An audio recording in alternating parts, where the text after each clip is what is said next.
Hello friends, welcome to our YouTube channel DRJ GS centre.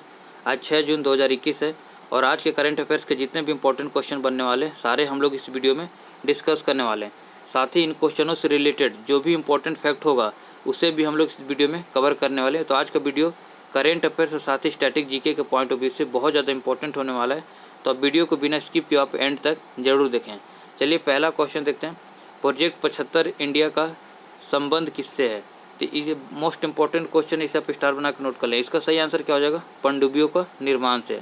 अभी वर्तमान समय में प्रोजेक्ट 75 इंडिया के तहत भारत में कुल 6 पनडुब्बियों को बनाने का निर्णय लिया गया है, जिससे कि नौसेना को काफ़ी मजबूती मिलेगी। अब ये जो 6 पनडुब्बियाँ हैं, जो भारत के वर्तमान में जो रक्षा मंत्री हैं श्री राजनाथ सिंह, इन्होंने रक्षा अधिकरण परिषद की अध्यक्षता में इन्होंने रिक्वेस्ट फॉर प्रपोजल पनडुब्बियों के निर्माण के लिए एक रिक्वेस्ट फॉर प्रपोजल को मंजूरी दी है। इसी के तहत भारत में कुल 6 पनडुब्बियों का निर्माण किया जाएगा, जो कि जो 6 पनडुब्बियाँ हैं ये काफ़ी मॉडर्न टेक्नोलॉजी से लेस रहेंगे, जिससे कि नौसेना को बहुत ज़्यादा मजबूती मिलेगा। इन 6 पनडुब्बियों का जो कुल अमाउंट है, बजट है, वो 43,000 करोड़ रुपया है, एक जो कि एक बहुत ज़्यादा बजट है। इसे जो पनडुब्बियों का निर्माण करने के लिए एक OEM कंपनी, जो कि विदेशी मूल की कंपनी है, और 2 भारतीय कंपनी, एक मझगांव डाक शिपयार्ड और एक हो जाएगा LNT, इन तीनों कंपनियों के द्वारा इसे पनडुब्बियों का निर्माण किया जाएगा। ये जो प्रोजेक्ट 75 इंडिया है, इससे पहले जो भारत में पनडुब्बियों का निर्माण किया जाता था वो प्रोजेक्ट 75 के तहत किया जाता था। इस प्रोजेक्ट 75 के तहत स्कॉर्पियन श्रेणी पे आधारित जो कलवरी श्रेणी की पनडुब्बी है उनका निर्माण किया जा चुका है प्रोजेक्ट 75 के तहत। तो उम्मीद करता हूँ कि इन सारी चीज़ों को आप एक कॉपी और पेन लेके बैठे होंगे, सारी चीज़ों को आप नोट करके लिख लिए होंगे। चलिए अगला क्वेश्चन पे चलते हैं। अगला क्वेश्चन क्या है? अगला क्वेश्चन पे जाने से अगर आप चैनल पे नए हैं तो चैनल को आप एक सब्सक्राइब करके बेल आइकन प्रेस कर ले, ताकि जैसे ही मैं करंट अफेयर्स का अपना वीडियो अपलोड करूँगा तो आपको उसका नोटिफिकेशन मिल जाएगा। और वीडियो अगर आपको अच्छा लगता है तो एक लाइक ज़रूर करें और अपने दोस्तों के बीच में ज़्यादा से ज़्यादा शेयर करें। और इस वीडियो का जो PDF है इस करंट अफेयर्स का, इसका मैं टेलीग्राम चैनल पर अपलोड कर देता हूँ, तो आप टेलीग्राम चैनल को भी ज्वाइन कर सकते हैं। और टेलीग्राम का जो लिंक है मैं वीडियो के डिस्क्रिप्शन में मैंने टेलीग्राम का लिंक दे दिया है, तो वहाँ से आप टेलीग्राम चैनल ज्वाइन कर सकते हैं। अगला क्वेश्चन देखते हैं कि भारतीय रेलवे के द्वारा शुद्ध कार्बन उत्सर्जक बनने का लक्ष्य कब तक है? तो इसका सही आंसर क्या हो जाएगा? 2030। तो जो भारतीय रेलवे है, इंडियन रेलवे, उन्होंने शुद्ध कार्बन उत्सर्जक बनने का 2030 तक एक लक्ष्य लेके चला है। मतलब भारतीय रेलवे का एक लक्ष्य है कि दुनिया में हमारा जो सबसे बड़ा हरित रेलवे होगा, मतलब इको फ्रेंडली होगा, यहाँ से कार्बन कम से कम उत्सर्जन करने का लक्ष्य रखा गया है भारत के द्वारा। अब कार्बन कम कैसे किया जा सकता है, कार्बन उत्सर्जन कम? तो उसके लिए जितने भी भारत के रेलवे की जो ट्रेन है उसमें LED बल्ब का यूज किया जाएगा, ज़्यादा से ज़्यादा विद्युतीकरण किया जाएगा, जल कागज़ या जानवर जो कि कट कर जाते हैं पटरियों पे, उनसे उन सारे चीज़ों को ध्यान में रखते हुए मॉडर्न टेक्नोलॉजी के स्पेशलिस्ट किए जाएंगे। साथ ही जो जैव शौचालय का यूज किया जाएगा, जो कि शौच को आसानी से ख़त्म कर देता है। चाहे जैसे कि भारत में एक माल ढुलाई ट्रेन होती है और एक यात्री ट्रेन होती है, इन ट्रेनों को मॉडर्न टेक्नोलॉजी से लेस किया जाएगा, जो कि पर्यावरण के अनुकूल होंगे। इससे क्या है कि कम से कम कार्बन उत्सर्जन का लक्ष्य रखा जा सकता है। अब ये जो काम है ये भारत इंडियन रेलवे के साथ साथ भारतीय उद्योग परिसंघ के बीच में एक MOU हुआ था 2016 में। MOU क्या होता है? Memorandum of understanding. तो इंडियन रेलवे और भारतीय उद्योग परिसंघ के बीच में हुआ था और इन्होंने ये लक्ष्य रखा है कि 2030 तक भारत को शून्य कार्बन उत्सर्जक बनाने का। ठीक है, तो ये तो सारे रेलवे से रिलेटेड हो गया। अभी जो भारतीय उद्योग परिसंघ है इसका अध्यक्ष के बारे में आपको पता होना चाहिए। इसका अध्यक्ष अभी हाल ही में इनका अध्यक्ष जो नया अध्यक्ष बना है वो TV नरेंद्रन को बनाया गया है। इससे पहले उदय कोटक थे भारतीय उद्योग परिसंघ के अध्यक्ष, तो आप इसे नोट करके लिख लें, TV Narendran. Most important question ये।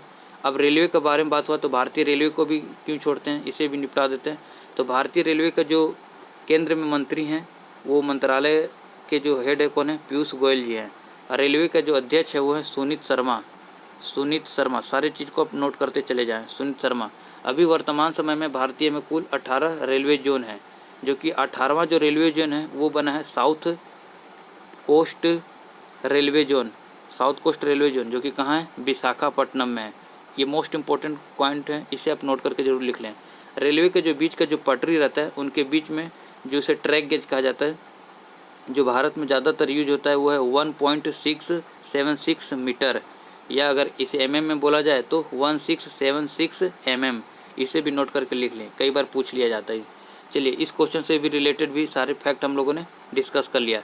नेक्स्ट क्वेश्चन पे चलते हैं। अगला क्वेश्चन क्या है, UN टैब योजना किस राज्य या केंद्र शासित राज्य की पहल है? मोस्ट इंपॉर्टेंट क्वेश्चन है ये भी। तो इसका सही आंसर क्या हो जाएगा, लद्दाख।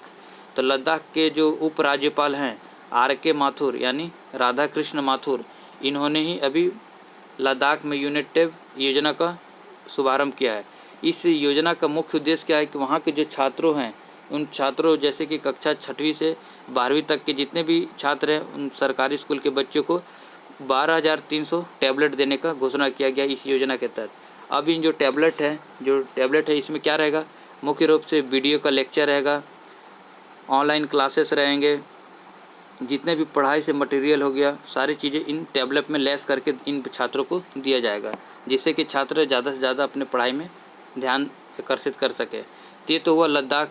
लद्दाख का जो उपराज्यपाल है कौन है, वो RK माथुर जी हैं, जो कि राधा कृष्ण माथुर। अब लद्दाख से एक इम्पोर्टेंट क्वेश्चन बनता है कि लद्दाख पहले जम्मू कश्मीर का पार्ट हुआ करता था, लेकिन 31 अक्टूबर 2019 को जम्मू कश्मीर को 2 केंद्र शासित प्रदेशों में बांट दिया गया, एक जम्मू कश्मीर और एक लद्दाख। तो लद्दाख 31 अक्टूबर 2019 को इसका गठन हुआ, जिसे भी आप नोट करके लिख लें। अब लद्दाख से इम्पोर्टेंट कुछ फैक्ट है। यहाँ कुल 2 जिला है, एक लेह है और एक कारगिल है। जो लेह जिला है यही लद्दाख की क्या है, राजधानी हो जाती है। इसे भी आप नोट करके लिख लें। लद्दाख का जो हाई कोर्ट का क्षेत्र है वो जम्मू कश्मीर हाई कोर्ट के अंतर्गत ही आता है। लद्दाख से एक इम्पोर्टेंट क्वेश्चन ये बन जाता है कि यहाँ का जो एक भाषा है पुर्गी भाषा बोला जाता है। इसे आप नोट कर लें, हो सकता है कभी किसी एग्जाम में पूछ लिया जाए। चलिए इस क्वेश्चन से रिलेटेड जितने भी इम्पोर्टेंट फैक्ट हो सकते थे हम लोगों ने देख लिया, ठीक है। अभी जो नीति आयोग का एक सतत विकास लक्ष्य आया था, उसमें भी नीति आयोग ने ये लद्दाख को शिक्षा पर जोर देने के लिए कहा था। इसी सब को ध्यान में देते हुए अभी लद्दाख के जो उपराज्यपाल है उनके द्वारा UN टैब योजना को लॉन्च किया गया। अब इस योजना में और क्या होता है कि जो जैसे कोई बच्चा नीट हो गया, JEE हो गया, NDA हो गया, अगर इन सब में अच्छा परफॉर्मेंस करता है तो उन्हें वित्तीय सहायता भी दिया जाएगा। चलिए इस क्वेश्चन से रिलेटेड सारे फैक्ट हम लोगों ने देख लिया लद्दाख से। अब ऑप्शन में एक जम्मू कश्मीर है, तो इसका उपराज्यपाल भी कई बार पूछ लिया जाता है। तो इसका जो उपराज्यपाल है वो है मनोज सिन्हा। अब हिमाचल प्रदेश ये केंद्र राज्य है, तो इसका जो मुख्यमंत्री हैं अभी कौन है, जयराम ठाकुर जी हैं। और यहाँ के जो गवर्नर कौन है, बंडारू दत्तात्रेय। ये हो गया हिमाचल प्रदेश। अब उत्तराखंड के भी देख लेते हैं। उत्तराखंड के जो भी हाल ही में मुख्यमंत्री बने थे तीरथ सिंह, और यहाँ के जो गवर्नर हैं वो है बेबी रानी मौर्य। जब भी किसी राज्य का जिक्र होता है तो आपको कम से कम मुख्यमंत्री और गवर्नर पता होना चाहिए। चलिए अगला क्वेश्चन देखते हैं। अगला क्वेश्चन क्या है हमारा, द एशिया यूनिवर्सिटी रैंकिंग 2021 में भारत की ओर से प्रथम आने वाली यूनिवर्सिटी कौन है? तो द एशिया यूनिवर्सिटी रैंकिंग 2021 में भारत की ओर से IIC बेंगलुरु जो कि प्रथम स्थान पर हासिल किया है। पूरे इस एशिया के बारे में बात करें तो पूरे एशिया में सिंधुआ विश्वविद्यालय जो कि चीन में स्थित है, ये प्रथम रैंक हासिल किया है। इसमें भारत का जो कुल 100 यूनिवर्सिटियों का लिस्ट जारी किया है, इसमें से भारत का जो IIC बेंगलुरु है इसे 37वां रैंक मिला है। इसे आप नोट करके लिख लें। जो IIC बेंगलुरु है इसे 37वां, और जो सेकंड ऑप्शन पे IIC रोपड़ है इसे 55वां रैंक मिला है, और IIT इंदौर को 78वां रैंक। यानी भारत की कुल 3 यूनिवर्सिटी शामिल है, जिसमें से भारत की ओर से प्रथम की बात करें तो 37वां रैंक के साथ IIC बेंगलुरु प्रथम पे है। तो ये क्वेश्चन भी मोस्ट इंपॉर्टेंट क्वेश्चन है, यहाँ से भी आपको किसी न किसी एग्जाम में क्वेश्चन देखने को मिल सकता है। चलिए अगले क्वेश्चन पे चलते हैं। अगला क्वेश्चन क्या है हमारा, अगला क्वेश्चन है प्रतिवर्ष विश्व पर्यावरण दिवस कब मनाया जाता है? सबसे ज़्यादा इम्पोर्टेंट क्वेश्चन है इस वीडियो का। तो इसका सही आंसर क्या हो जाएगा, 5 जून। आप लोग मोस्टली लोग 5 जून को पर्यावरण दिवस मनाया जानते हैं।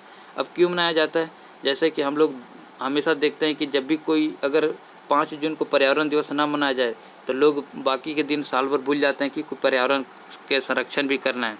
इसलिए लोगों को याद दिलाने के लिए हर साल 5 जून को विश्व पर्यावरण दिवस के रूप में मनाया जाता है।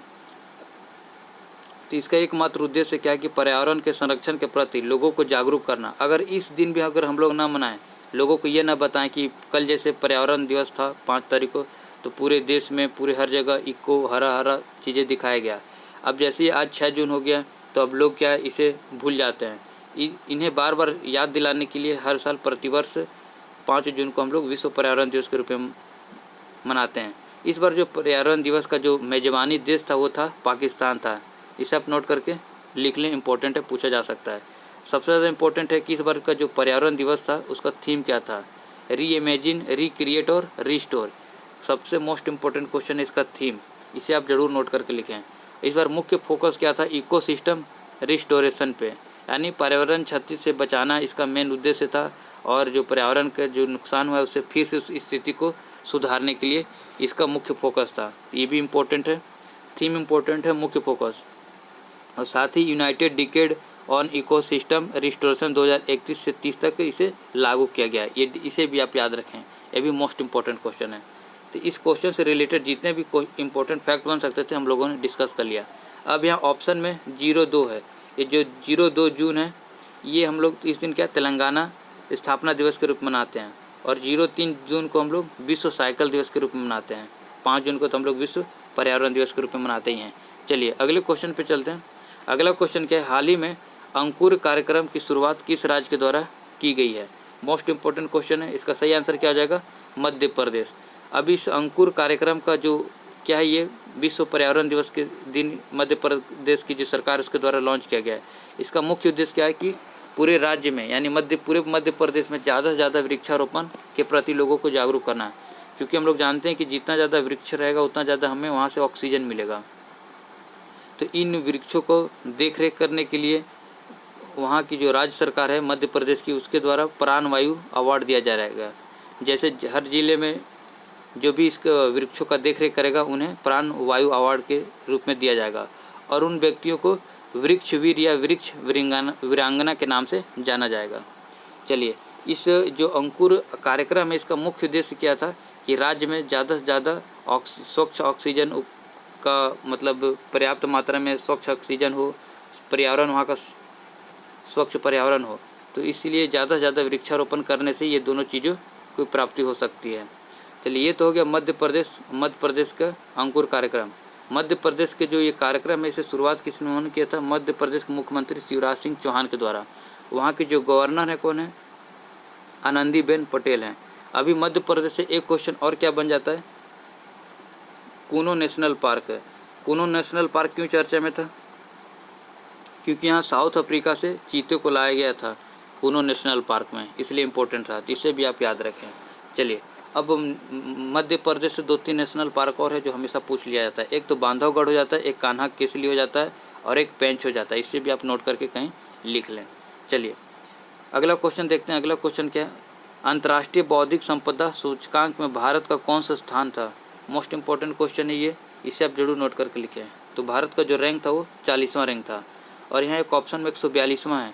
मैंने प्रीवियस वीडियो में बताया था कि भारत का जो विश्व प्रेस सूचकांक में जो रैंक है वो कितना था, 142 था। इसे भी नोट कर लें क्योंकि सूचकांक से एक क्वेश्चन हमेशा एग्जाम में पूछा जाता है। चलिए अगला क्वेश्चन देखते हैं। अगला क्वेश्चन क्या है, अंतर्राष्ट्रीय बुकर पुरस्कार से किसे सम्मानित किया गया है। इसके बारे में मैंने प्रीवियस वीडियो में डिटेल में बताया है। तो इसका जो भी आंसर है आप इसे कमेंट बॉक्स में कमेंट करके आंसर बताएं। और वीडियो कैसे लगा इसे भी आप कमेंट करके बताएं। और वीडियो अगर आपको अच्छा लगा होगा तो एक लाइक जरूर करें और चैनल पर नए हैं तो चैनल को सब्सक्राइब करके बेल आइकन प्रेस कर ले, ताकि जैसे ही मैं करंट अफेयर्स का नेक्स्ट वीडियो डालूंगा आपको उसका नोटिफिकेशन मिल जाएगा। चलिए मिलते हैं नेक्स्ट वीडियो में, तब तक के लिए जय हिंद।